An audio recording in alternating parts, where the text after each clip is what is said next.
الفاتحة. بسم الله الرحمن الرحيم.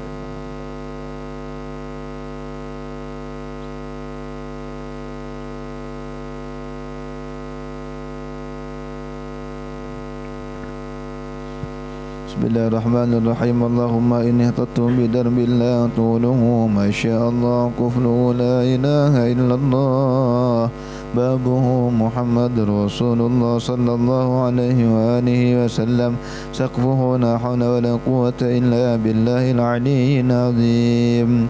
أحاط بنا من بسم الله الرحمن الرحيم. الحمد لله رب العالمين الرحمن الرحيم مالك يوم الدين إياك نعبد وإياك نستعين اهدنا الصراط المستقيم صراط الذين أنعمت عليهم غير المغضوب عليهم ولا الضالين آمين. سور الله لا إله إلا هو الحي القيوم لا تأخذه سنة ولا نوم له ما في السماوات وما في الأرض من ذا الذي يشفع عنده إلا بإذنه يعلم ما بين أيديهم وما خلفهم ولا يحيطون بشيء من علمه إلا بما شاء وسع كرسيه السماوات والأرض ولا يؤوده حفظهما وهو العلي العظيم. بنا استدارا كما استدارت الملائكة بمدينة الرسول بلا خندق ولا سر من كل قدر مقدور وحجر محدود ومن جميع الشرور تدرسنا بالله من عدونا وعدو الله من سك عرش الله إلى قاع أرض الله بمئة ألف لا حول ولا قوة إلا بالله العلي العظيم. صنعته لا تنقطع بمئة ألف لا حول ولا قوة إلا بالله العلي العظيم. عزيمته لا تنشق بمئة ألف لا حول ولا قوة إلا بالله العلي العظيم. اللهم إن أحد أرادني بسوء من الجن والإنس والوحش وغيرهم من سائر المخلوقات من بشر أو شيطان أو وسواس أو سلطان أو وسواس فردد نظرهم في انتكاس وقلوبهم في وسواس وأيديهم في إفلاس وأوبقهم من الرجل إلى الرأس في سهل يقطع ولا في جبل يطلع بمئة ألف لا حول ولا قوة إلا بالله العلي العظيم. وصلى الله على سيدنا محمد وعلى آله وصحبه وسلم. سبحان ربك رب العزة عما يصفون والسلام على المرسلين والحمد لله رب العالمين. في كل لحظة أبدا عدد خلقي ورضا نفسي وزنة عرشي ومداد كلماتي. اللهم صل على سيدنا محمد طب القلوب ودوائها وعافية الأبدان وشفائها ونور الأبصار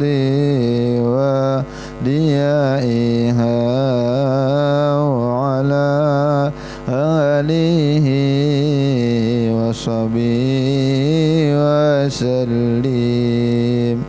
اللهم صل على سيدنا محمد طب القلوب ودوائها وعافية الأبدان وشفائها ونور الأبصار وديائها وعلى آله وصحبه وسلم. إلى حضرة النبي المصطفى صلى الله عليه وسلم وعلى آله وصحبه الكرام وذريته وآل بيته وكل معلمين ولجميع المسلمين والمسلمات والمؤمنين والمؤمنات وخصوصا إلى مؤلف هذا الكتاب الحبيب أحمد عن أبي حسن بن أحمد بن محمد بن سالم ملك الحبيب زين إبراهيم سميت وإلى صاحب الكتاب الرسالة معونة الحبيب عبد الله بن علوي بن محمد الحداد ولجميع مشايخنا أينما كانوا وخصوصا إلى الشيخ ومربي روحي شيخ مشير ونسولي البنجري أن الله يغفر لهم ويرحمهم ويعلي درجاتهم في الجنة ينفعنا بهم أسرارهم أنوارهم علومهم ونفعني في الدين والدنيا والآخرة وعلى كل نية صالحة وعلى كل منابع سلف الصالح بنية القبول وتمام كل سور ومأمول وإلى حضرة النبي محمد صلى الله عليه وسلم الفاتحة.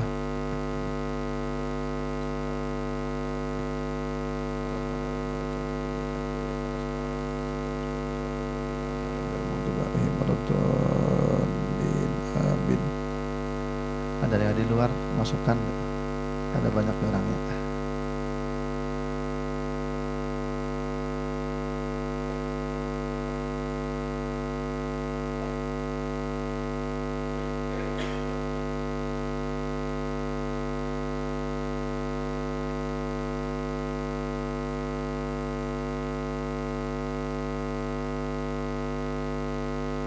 Lagi lah, sudah masukkan sur, masukkan.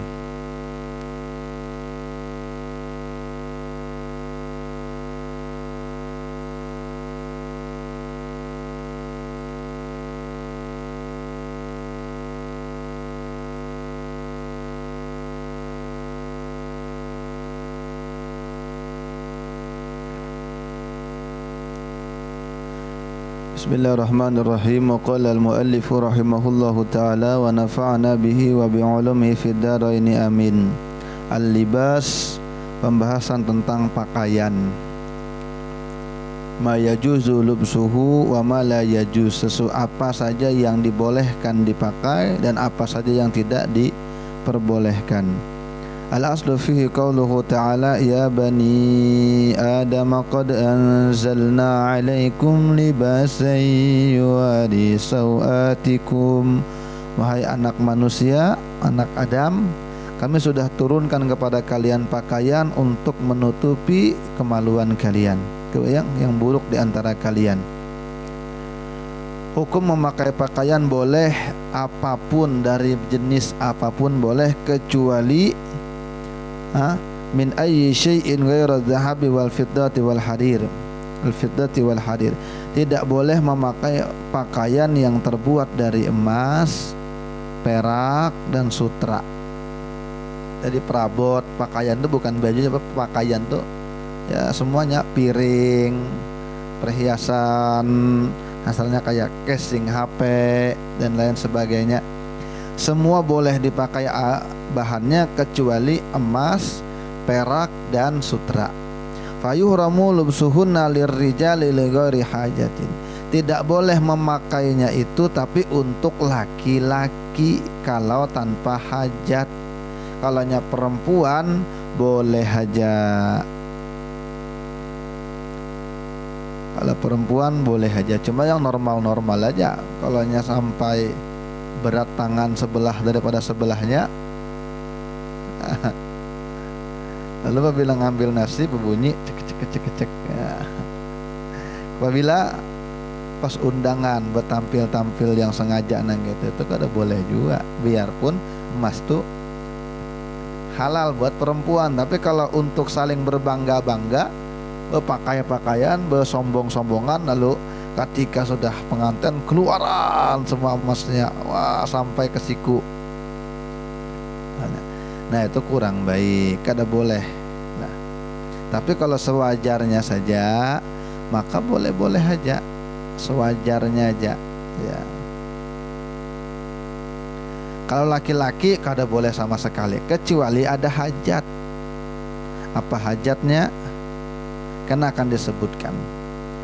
Karena ada ucapan Nabi sallallahu alaihi wasallam ketika Nabi mengambil potongan dari emas di tangan kanan beliau, wa qita'atan min harir, dan sepotong daripada sutra fi shimalih pada tangan kiri beliau. Jadi Nabi pernah mengambil emas dan sutra, tangan kanan emas, tangan kiri sutra. Lalu kata Nabi, hadza haramun ala dzukuri ummati, ini haram terhadap umatku yang laki-laki, tapi hilun li inathihim, tapi halal buat perempuan-perempuan umatku. Wa yajuzu lisabi wal majnun, tapi boleh juga laki-laki tapi anak kecil atau orang gila. Nah, jadi kalaunya kada gila, tuha, laki-laki pakai kalung emas, hukumnya haram. Di antaranya kenapa? Karena itu pakaian surga. Nanti ketika dia masuk ke dalam surga, maka dia tidak memakai pakaian itu lagi. Jadi laki-laki pakai emas hukumnya haram. Mau cincin kah, mau pakai kalung kah, gelang kah, haram. Jam tangan bang, sama aja hukumnya haram. Jam tangan laki-laki tapi emas, hukumnya haram. Kecuali bercampur dengan tembaga dan lebih banyak tembaganya ketimbang emasnya, kayak macam suasa, maka boleh aja kalaunya bercampur. Ya, sebagian ulama membolehkan. Suasa kayak orang suasa boleh aja bercampur dengan emas, atau emasnya sapuhan. Emas sapuhan tuh di luarnya aja emas, dalamnya lain, tapi masih berat besinya atau tembaganya atau peraknya ketimbang emasnya, maka sebagian ulama ada yang membolehkan aja. Tapi kalau emas nang kayak dijual-jual kayak bebinian tuh juga dipakaikan ke laki-laki apapun bentuknya, kalung, cincin, gelang, jam tangan, hukumnya haram. Siapa yang madahkan hukumnya haram? Nabi. Tapi ada beberapa hal boleh memakai emas itu bagi laki-laki. Pertama, di gigi. Apabila copot giginya atau rusak, atau sekira-kira ketika rusak tidak bisa dipakai kecuali dengan diganti atau ditambal dengan emas, maka boleh meletakkan yang rusaknya saja. Bolong, kalau kena nasi cut ya, merinyut, maka ditambal dengan emas boleh, karena kan kuat. Kalau macam kayak semen putih aja tambal situ, nang kayak kita murah kada ke spesialis, tulah ke tempat pengobatan. Cuma kada spesialis, gratisan aja biasanya memang kualitasnya beda. Itu ulun bertambal di situ gratisan.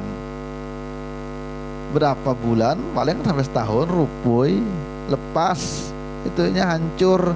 Tapi kalau memang dokter memang larang, mahal, kuat, emas tambah kuat lagi, boleh. Jadi boleh aja orang untuk habahari kan, kalau senyum ting ya. Kayak gimana? Boleh aja, boleh. Sekalipun laki-laki, tapi memang itu hajat namanya. Ada hajat. Atau pakai perak, adalah boleh. Adalah orang bahari pakai emas gigi, ya. Tapi kalau bersimpanan aja di situ, kenapa ya kamu gigi emas? Kada ya kamu bersimpanan aja di situ, maka kada boleh juga.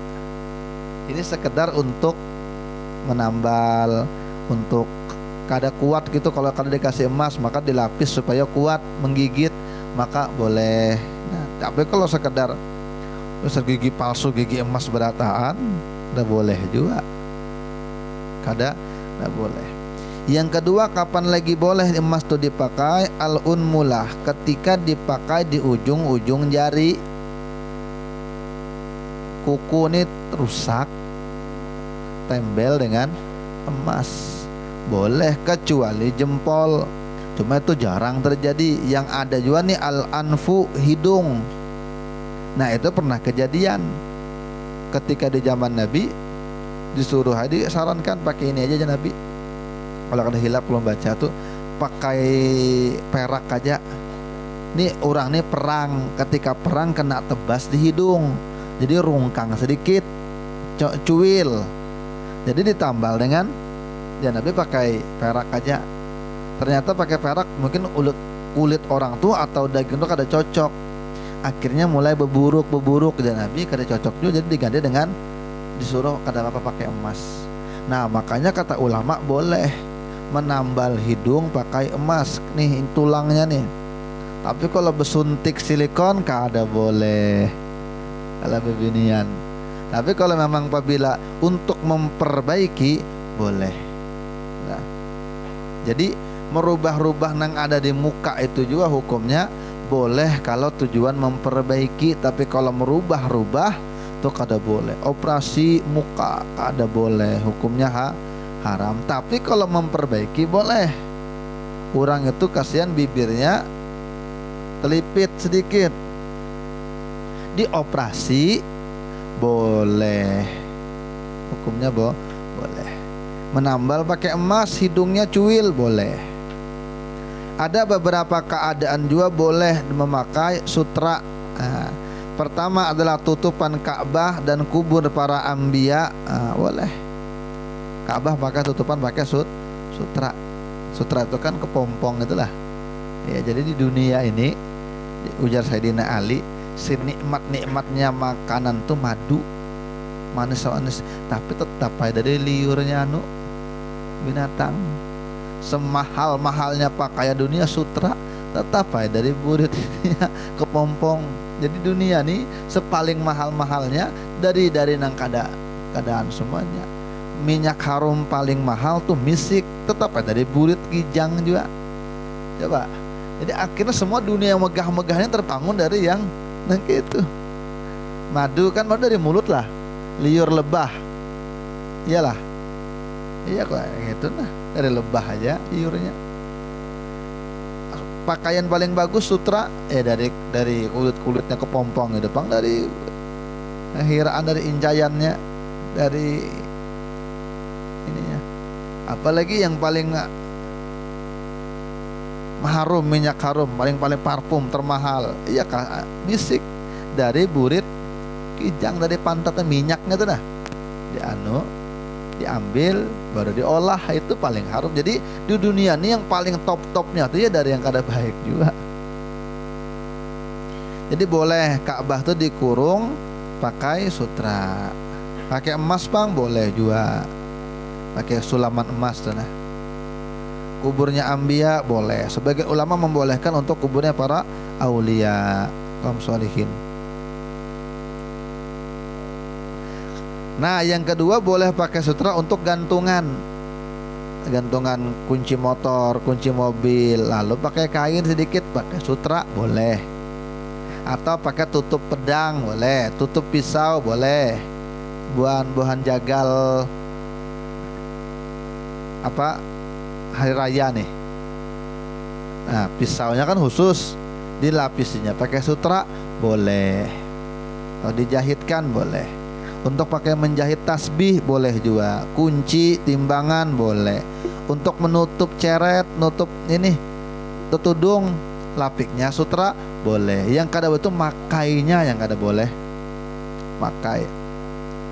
Tapi kalau memakai dalam keadaan darurat boleh.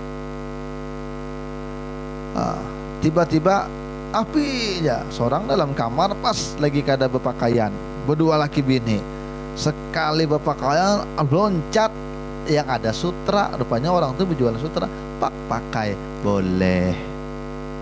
Namanya juga kepepet. Yang kepepet itu pun semua jadi boleh. Kepepet. Lalu bagaimana hukumnya kalau pakaian itu bercampur dengan sutra? Bercampur nih. Yahillu lubsuhu illam yazid wasnul hariri alal akhor. Boleh memakai pakaian yang bercampur dengan sutra jika timbangan sutranya tidak lebih banyak. Jadi yang itu timbangan, bukan lebar banyaknya. Jadi bukan meterannya berapa panjang, sutranya berapa panjang. Yang bukan sutra bukan begitu. Tapi kalau ditimbang, dicampur, ditimbang, lebih berat bahan lain daripada sutra atau seimbang, boleh. Macam tapih Samarinda yang original bahari, sebagian pakai sutra. Cuma kada semuanya Pak. Kalau pakai sutra rabit, ini kan lembut ya, ini. Jadi untuk menguatkan, malah menghaluskan, pakai sutra boleh. Cuma kalau memang sutranya tidak lebih banyak daripada kain campurannya. Kalau lebih banyak sutranya tetap kada boleh. Nah, menambal pakaian pakai sutra boleh aja ya. Sekarang masalah berpakaian di badan lagi. Al-khatam, cincin. Yusannu lirrajuli at-takhattumu bil fiddah. Sunnah bagi laki-laki memakai cincin, sunnah yang terbuat dari perak. Ya, sunnah laki-laki menggunakan cincin bil fiddah dengan perak, selama tidak lebih timbangannya atas kebiasaan. Artinya normal-normal aja. Amun kayak semua jari hibak dengan cincin, oh kemana-mana berat. Anak ngacak rem aja krek. Kada boleh. Jadi kalau normal-normal saja, 2 kah gitu, 1 kah atau 3 kah, masih udah lebih dari 3 tuh kebanyakan sudah. Jadi sunnah laki-laki pakai cincin. Dan sunnahnya itu memakai di sebelah kanan jari kelingking. Atau bisa juga sebelah kiri. Nah sunnahnya. Kalau hendak menambah lagi maka pakai jari manis. Kalau jari tengah kada. Ada yang mengatakan makruh, bahkan ada yang mengatakan kada boleh laki-laki pakai cincin pakai tangan jempol atau telunjuk, kada boleh. Tapi kalau sunnahnya tangan kanan sebelah ini kelingking atau sebelah kiri. Kalau sudah mau bertambah lagi atau pindah juga ke sebelah tangan jari manis boleh. Tapi sunnahnya lagi wa ayyakuna fassuhu dakhil kaf. Tapi matanya tuh sunnahnya dibalik. Kalau kita kan matanya di luar. Yang sunnah tuh matanya dibalik di belah dalam. Jadi matanya itu yang ada di wadi bagian putihnya ini. Kalau bagian yang depannya ini itu lingkarannya, itu sunnahnya gitu. Nah berarti Nabi pakai cincin yang gitu. Benar ada cincin bang. Nah kalau nyana contohkan kan bisa. Nah jadi kalau sunnahnya tuh jadi matanya tuh bukan di zohirnya kayaknya, tapi dibalik matanya tuh. Kalau digenggam tergenggam matanya itu ya, sebelah kanan. Kalau Nabi cincinnya langsung stempel. Karena orang bahari itu kada mau menerima surat kalau kada ada stempelnya. Orang-orang raja-raja dulu ketika Nabi mengirim surat, ujar sahabat-sahabat, wahai Rasul, kada diterima nanti surat kita nih, maka harus ada stempelnya. Kalau kata itu Nabi boleh stempel, tapi langsung cincin. Tulisannya apa? Cincinnya matanya bukir Muhammadun Rasulullah. Kalau kita kada boleh, makanya dibalik biasanya memakai itu. Nah, Rasul Allah Allah Rasul Muhammad dibalik nang gitu. Kada apa-apa juga kalau. Tapi memang Nabi begitu stempel. Jadi apabila nulis surat, sahabat nuliskan misalnya tempel Nabi, tap langsung stempel Nabi, dan kepalanya di balik Nabi, jadi di bagian sini. Jadi masalah cincin ini sampai-sampai ulama tuh ada menulis kitab khusus saking Ahkamul Khawatim. Ibnu Rajab Al-Hambali ada situ nulis, kita ada kitab turun bisi, turun cetak. Jadi khusus tebalnya tuh kini tebalnya nih. Nah, kini tebalnya khusus masalah cincin Ahkamul Khawatim li Ibnu Rajab Al-Hambali. Masalah cincin, wow banyak itu.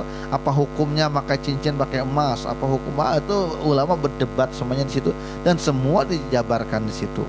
Nah, saking alimnya ulama kita dulu tuh. Kalau kita bahas cincin ini paling 1 halaman kekurangan bahan dah. Apalagi mau ditulis. Ulama dulu tuh mungkin jadi skripsi, jadi tesis itu cincin aja. Saking banyaknya pengetahuannya.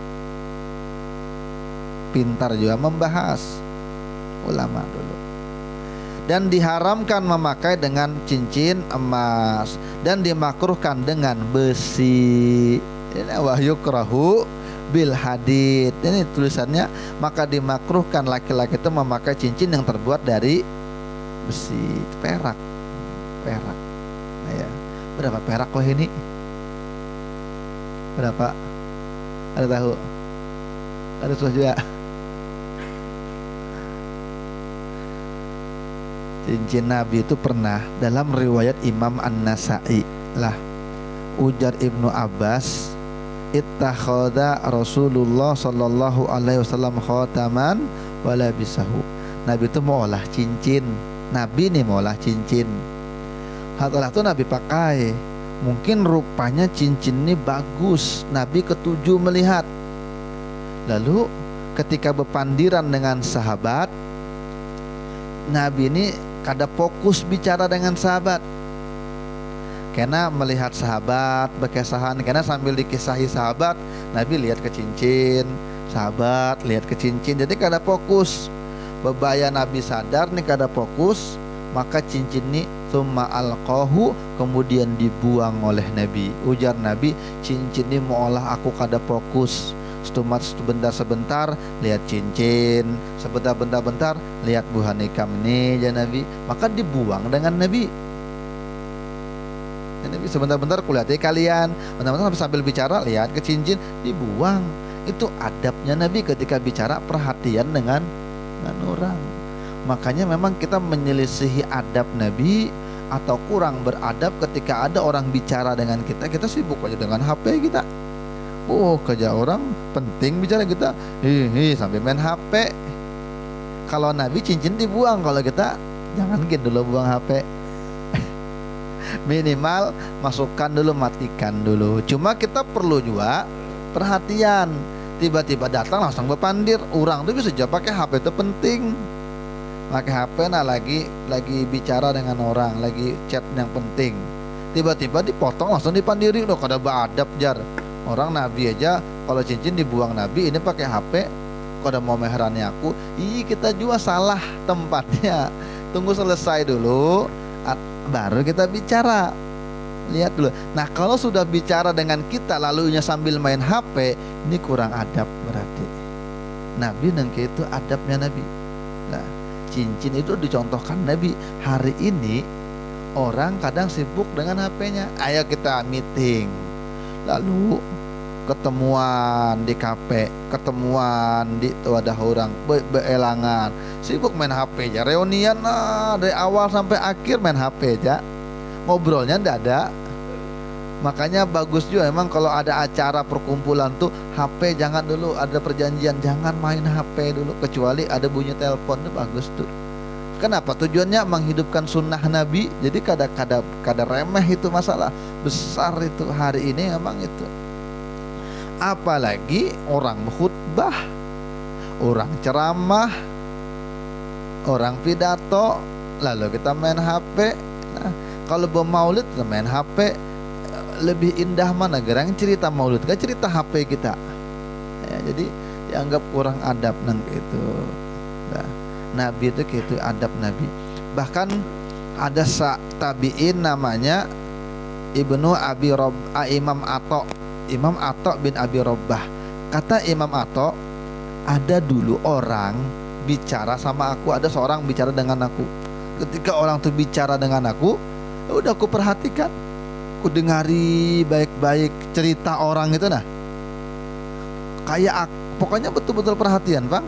Ketika orang ini sudah pulang, Imam Atta ini ngomong dengan kawan Sidin, sebenarnya Sidin, aku sudah mendengar Bang kisah itu, sudah mendengar kisah itu.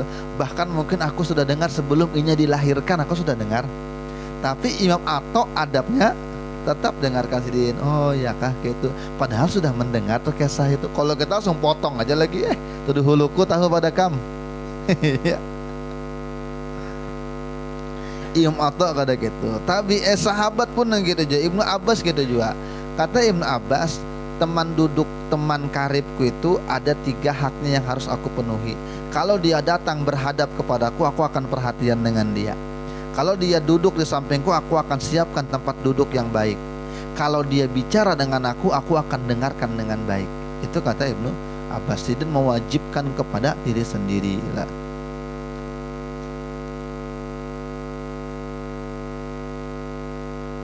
Jadi memang HP sampai ini manfaatnya luar biasa, tapi bisa juga mengolah mudaratnya. Nah, mudah-mudahan Allah jagalah kita berataan nih. Mudah-mudahan tidak termasuk orang yang dilalaikan dengan harta-harta kita sendiri. Nah, sekarang hukum pakaian isbal. Isbal ini pakaian di bawah mata kaki. Pakai sarung tepair, pakai selawar panjang. Apa hukumnya? Kalau al-mujawazatu saubi wal izari was sirwal lil ka'bain wa huwa makruh. Jadi makruh hukumnya kalau berpakaian di bawah mata kaki. Kenapa makruh? Karena Nabi melarang. Tapi haram hukumnya kalau sombong. Ada juga ulama tidak memakruhkan, boleh aja selama tidak sombong. Kata Nabi, tidak masuk ke dalam surga orang yang pakaiannya di bawah mata kaki dalam keadaan batron, sombong. Lalu apa hubungannya pakaian di bawah mata kaki dengan sombong? Oh, hubungannya kuat sekali. Orang dulu tuh pakaian susah. Mungkin pian yang tuha-tuha. Berapa kali ditukarkan baju dengan kuitan? Paling setahun sekali. Hari raya itu pun bisa kuitannya aja, kita aja yang pakai. Bisa kuitan kata nukar baju. Kenapa? Duitnya dipas-paskan. Itu dulu pakaian tuh susah. Sekarang sebulan sekali nukar pakaian. Kada perlu ke pasar lagi. Tok-tok paket datang pakaian. Jadi murah pakaian tuh sekarang. Kalau dulu mahal. Sekarang ini kan ada mesin. Nah, tinggal dicetak pakai mesin, nyalakan on off, selesai teh. Kalau dulu orang tek baanyam. Jadi harganya pakaian tuh mahal. Kemudian keberadaannya tidak banyak karena orang perlu dengan waktu bikinnya. Jadi ketika ada orang pakai pakaian di bawah mata kaki, nyata sombong dah. Kenapa? Karena pamer-pamer pakaian aja. Jadi cara sombongnya orang dulu dengan memanjangkan pakaian. Lagian pula juga di Arab itu debunya banyak, pasir. Makanya sendal orang Arab tuh tinggi-tinggi. Kan latih kan bulik di sandal ulun di depan tuh ada. Nah, sekelingking nih tingginya sandal ulun depan tuh hampir. Karena ulun nukar di Arab. Karena kalau pian umroh haji kan di Mekah baik. Tapi kalau pian ke perkampungannya kayak macam di Yaman, kalau pakai sandal jepit ke masjid pasti basuh kaki dulu. Kada mungkin pian kada basuh batis. Kalau pakai sandal jepit pergi ke masjid, nyata bercelumut dengan debu. Nah, bercelumur dengan debu. Kenapa? Ini debunya tuh tenggelam sandal jepit. Gang-gangnya, kalau kita kan gang kan kena tanah karena hujan padat. Mereka hujan setahun sekali. Ini pasir. Nah, ada kayu nang gini, apalagi kayak gang kita kayu. Tidak ada. Jadi kalau pakai sandal jepit nyata tenggelam dengan debu sandal jepit tuh. Ulun merasakan itu. Bisi sandal nang tipis kayak sandal jepit tuh lah ke masjid, jalan kaki. Nah, masukkan deh. Jadi warna sandal tuh kuning-kuning oranye jadi habuk. Ya, tinggi-tinggi. Itu kalau pakai pakaian di bawah mata kaki nyata kotor. Maka ada kotoran unta, kotoran kambing, nyata najis. Maka kalau dia pakai pakaian najis, dia sholat, maka sholatnya tidak sah. Dia tidak merasa. Kalau dia tidak sah, maka dihitung tidak sholat. Kalau tidak sholat dosa bisa masuk neraka. Makanya kalau pakaian di bawah mata kaki diancam oleh Nabi dengan masuk neraka kalau orangnya sombong. Kalau kada sombong bang, tidak apa-apa. Abu Bakar Siddiq tuh pernah dulu ketika Nabi bicara masalah ini, Nabi ulun ini pakai sarung rancak tebelorot. Karena Sayyidina Abu Bakar Siddiq tuh agak ramping. Kadang-kadang gemuk, agak kurusan. Nanti kalau pakai sarung kadang tebelorot sedikit. Oh, ikam kada sombong kata Nabi. Kamu tidak sombong. Artinya yang bikin masuk neraka tuh sombongnya itu. Jadi jangan pian tatak selawar karena pian habis pengajian sini boleh ke rumah pian tatak jangan, biarkan aja. Negeri kita ini negeri yang Allah anugerahkan hujan sering. Jadi tanah itu kada banyak debunya. Tapi tetap kata ulama yang bagus itu memang di atas mata kaki. Tapi gamis itu kalau bisa di atas mata kaki. Kalau yang gamis kan pas mata kaki juga kada masalah. Nah, lebih bagusnya begitu karena sesuai dengan teks hadisnya. Cuma kadang haram dah. Jadi jangan salah kaprah juga karena ada juga sebagian orang itu yang mengatakan oh udah boleh jadi pakaian tinggi-tinggi lalu kita disalah-salahkannya. Nah konteksnya beda, orang dulu dengan sekarang beda. Makanya Nabi memberikan keterangan sombong ya Nabi.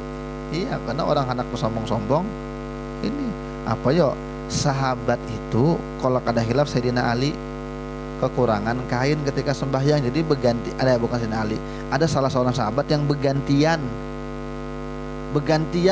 sembahyang. Kenapa? Karena pakaian itu tidak cukup. Jadi yang cukup itu pakaiannya gantian dengan bini itu gantian saking susahnya pakaian.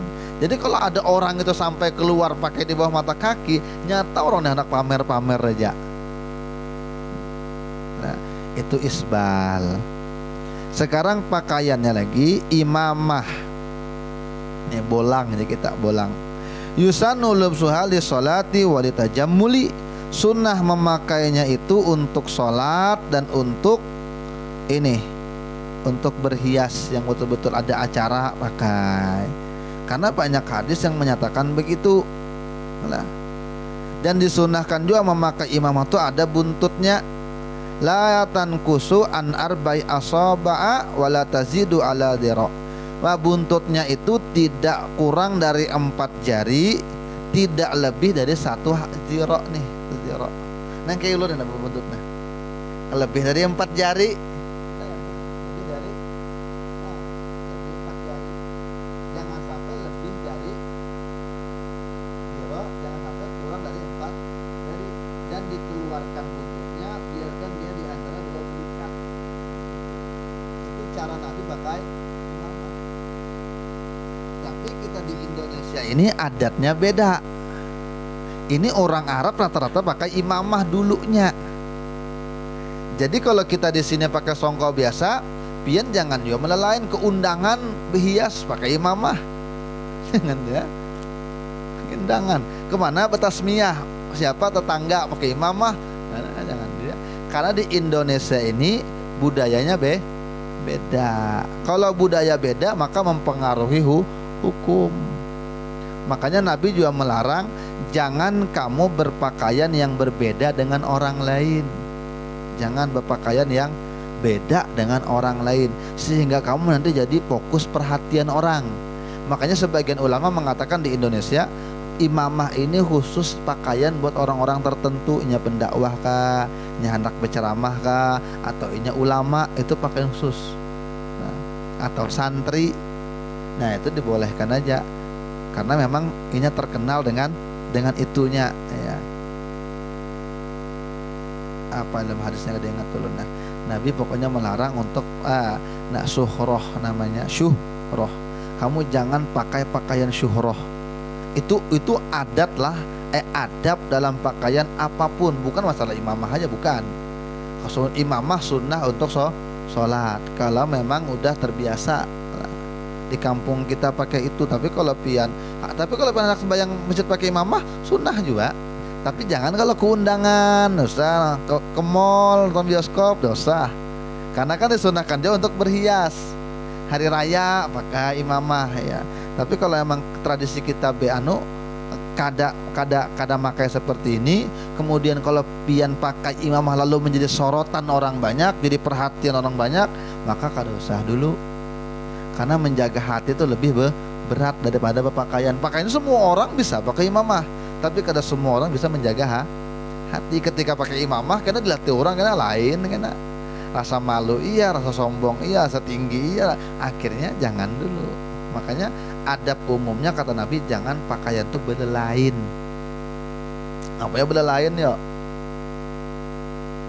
Orang tolak keundangan putih semua, inya pakai baju mengkilat.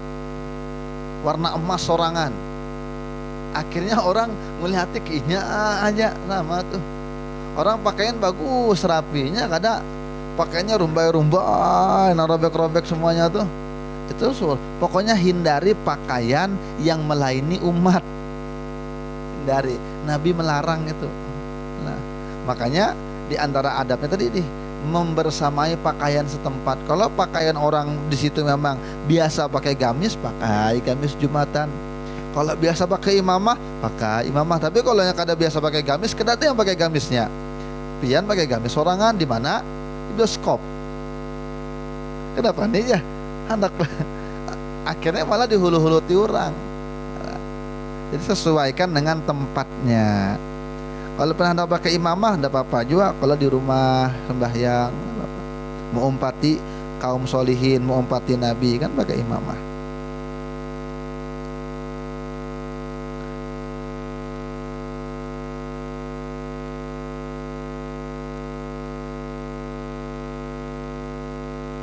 Imamah itu memang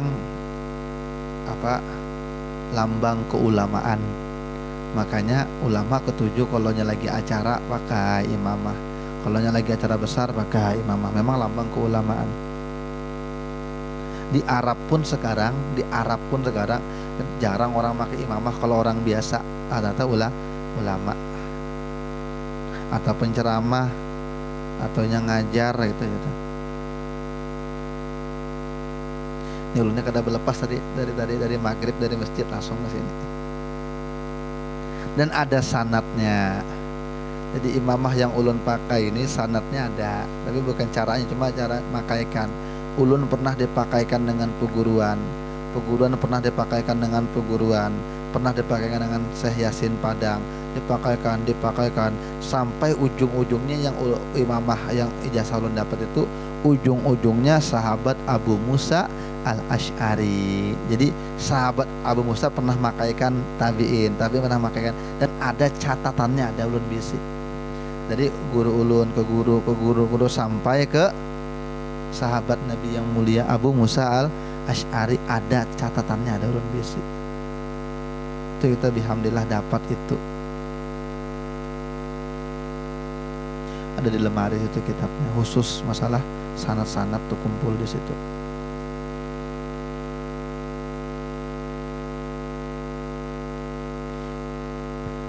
Kalau pakaian yang dicetak bang dengan muza'far al-mu'asfar, maka haram dipakai buat laki-laki ya. Dan keduanya itu adalah yang dicelup dengan minyak jakfaron. Kalau wantek kan lain minyak jakfaron, kada apa-apa itu wantek itu pakai aja. Atau kayak batik yang berukir pakai aja. Yang kada boleh itu pakai minyak jakfaron. Biasanya minyak jakfaron ini pakainya habang tuh, nah. Ada minyak harum warnanya habang betul, merahnya tuh menyala, itu minyak jakfaron. Kalau pakai itu kada boleh. Biasanya itu dipakai buat jimat-jimat, apa kalau wapak-wapak, rajah-rajah, bisa pakai itu orang biasanya digambar. Jangan dipakai itu. Sama pian ada juga orang tuh merajah baju tulisannya Arab, jangan dipakai kalau pian hendak masuk WC. Nah, cincin yang pian tukar di misalnya kalau ke Banjar nukar cincin, nang tulisannya ada tuh. Apabila ada tulisannya Allah, ada Muhammadnya, ada bacaan ayatnya, kada boleh dibawa masuk ke dalam WC, kada boleh.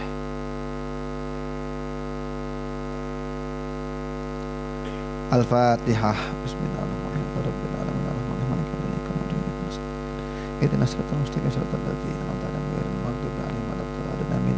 Nah, za'faron itu ya saffron sekarang. Kita saffron lah. Saffron. Ada kalau orang mau jual kayak macam gulale itu, nah ada kalau gulale yang teng yang bergendang-gendang walenya. Nah, persis nang gitu, cuma warna merah ini. Nah, itu dijadikan bisa juga tuh ditumpahi air, maka air tuh kayak kesubak warnanya. Tapi ada juga yang mau olah pakai dijadikan minyak harum. Makanya harum minyak.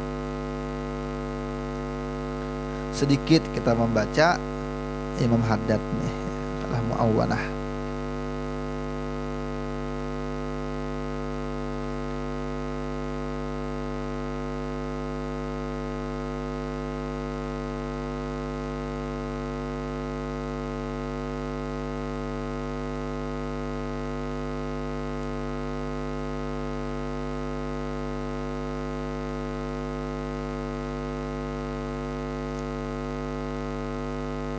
Faslun wa alaika bi imarati awqatika bi wadhaifil ibadat. Sudah saya nih. Di antaranya kata Imam Haddad, kamu harus mempunyai menghidupkan waktu-waktu kamu dengan berbagai macam kegiatan ibadah. Hatta la tamarra sa'atun min lailin aw naharin illa wa takunu laka wazifatun minal khairi tastagriquha fiha. Tidaklah waktu siang berlalu, waktu malam berlalu, kecuali kamu ada kegiatan dari kebaikan yang kamu lakukan di situ, yang kamu konsentrasi di situ. Jadi pas saja pian pengajian malam minggu di sini, karena malam Kamis ada guru ijum, tuh waktu-waktu yang malam kada pian lewatkan. Jadi ada, oh malam ini di sini, malam ini nengkini. Karena setiap hari ini misalnya bawa keluarga berjalanan, ada sebulan sekali kah. Pokoknya waktu tuh diatur ya Haddad. Kita berat pang ini, cuma kita belajar ini, memang berat. Dan selalu menggunakan waktu itu untuk kegiatan ibadah. Fadzalika tadharu barakatul awqat, maka tampaklah keberkahan waktu. Jadi rutinitas itu dikerjakan berulang-ulang baru ada khasiatnya. Amalan ya, amalan sugih, ada sugih-sugih juga. Amalan ini, iya, karena kita mengamalkannya kada rutin. Ada orang tuh puluhan tahun mengamalkan, baru jadi amalannya. Puluhan tahun gitu, nah setahun aja belum ada, bolong-bolong sudah. Wa yadumul iqbalu 'ala Allah ta'ala, dan senantiasa dia berhadap kepada Allah. Wa yam bagi anta ja'ala lima tata'atahu minal adati kal akli wasyarbi wasaidil ma'ashi awqatan takhusuha. Bahkan terhadap hal-hal yang mubah, makan, minum, berusaha, begawi, itu harusnya dia punya waktu-waktu yang khusus diatur. Wa alam annahu la yastaqimu ma'al ihmali halun, tidak akan berhasil sesuatu itu hal kalau digampang-gampangkan, kada bakal berhasil. Wala yasluhu ma'al ikfali la yasluhu ma'al ikfali amrun, dan satu perkara itu tidak akan bagus hasilnya kalau teledor. Makanya rutin dan fokus. Makanya Imam Haddad ini juga pernah dalam satu nasihatnya mengatakan, kalau bisa juga belajar itu nah kayak Lana nih, kayak yang masih muda-muda nih, kata Imam Haddad itu kalau belajar itu pilih ke satu pan ilmu yang harus kamu kuasai.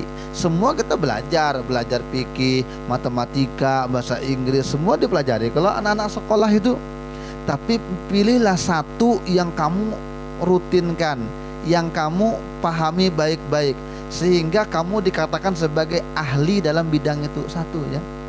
Jadi mahirkan dalam satu bidang. Kalau kita memang bekerja ini bisa, bertukangan bisa, menyupir bisa, misalnya berjualan bisa, maka fokuskan dengan satu. Itu nasihat Haddad tuh. Kamu kalau punya kegiatan, entah ilmu kayak itu atau kata Sayyidina Ali, satu aja fokuskan, maka kamu akan dikenal dengan itu. Ketika kamu dikenal dengan itu, gampang sudah. Oh, orang tuh ahli ini. Oh, orang tuh ahli itu. Orang tuh ahli ini. Jadi ada satu keahlian yang dia punya. Oh, dia sukanya begitu. Nanti orang tuh kalau apabila mencari ini, oh, aku ingat Bahri Jar, si Inya tuh dulu berjualan itu, maka dirujuk ke sana. Tapi kalau Inya kada konsisten, karena ganti sudah anunya Jar, profesinya. Karena ganti profesinya, makanya kata Imam Haddad rutinkan. Tapi ini lebih utama buat pelajar. Guru itu dalam pengajar kada ada yang bisa ahli semuanya. Jujur aja, di sekolahan itu guru bahasa Inggris misal aja suruh baca kitabnya bisanya. Guru matematika spesialis suruh ngajar bahasa Inggris, ini bisanya.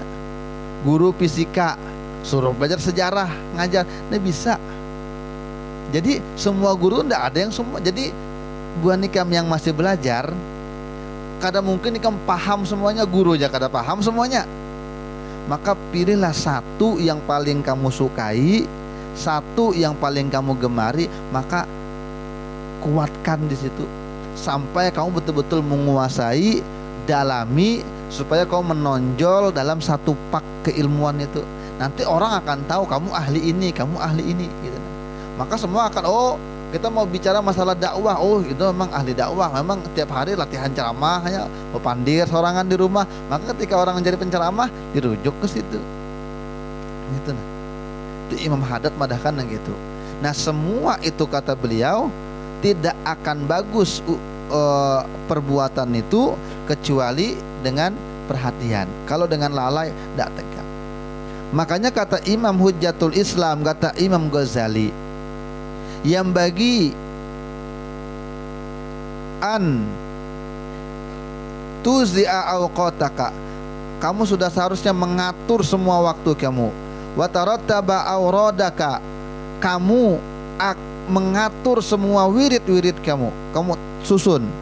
Wa tu'ayinu likulli waqtin syaglan, dan kamu khususkan pada tiap-tiap waktu itu dengan kesibukan. La tat'adahu wa la tu'tiru fihi siwa, jangan kamu sampai lewatkan ke waktu-waktu yang tadi itu, dan jangan kamu sepelekan dengan selainnya. Jangan kamu campur-campur, fokus. Wa amma man taraka nafsahu muhmalan sudan ihmalil bahaim yastagilu fi kulli waqtin bima ittafaqa kaifat tafaqa faqad aktsara awqatihi do'yahu wallahu taala alam bisawab. Akhirnya kita sambung lagi minggu depan. Mudah-mudahan manfaat dunia akhirat. Mudah-mudahan kita bisa mengamalkan perkataan-perkataan Imam Haddad ini. Memang pokoknya kalau kita amalkannya pokoknya insya Allah sukses kita. Imam Haddad ini pokoknya wali min auliyaillah, perkataannya berpengaruh dalam jiwa, dalam kehidupan. Dan Allah wafatkan kita dalam keadaan husnul khotimah berataan. Ala hadhihi niyya wa ala kulli ma nabi salafu sholli al-fatihah. Bismillahirrahmanirrahim. Alhamdulillahi rabbil alamin. Arrahmanirrahim. Maliki yaumiddin. Iyyaka na'budu wa iyyaka nasta'in. Ihdinas siratal mustaqim. Siratal ladzina an'amta 'alaihim ghairil maghdubi 'alaihim waladdallin. Amin ya Allah arhamar rahimin. Alhamdulillahirabbil alamin. Wassalatu wassalamu ala asyrafil anbiya'i wal mursalin sayyidina wa maulana Muhammadin wa ala alihi wa sahbihi wa barik wa sallim ajma'in.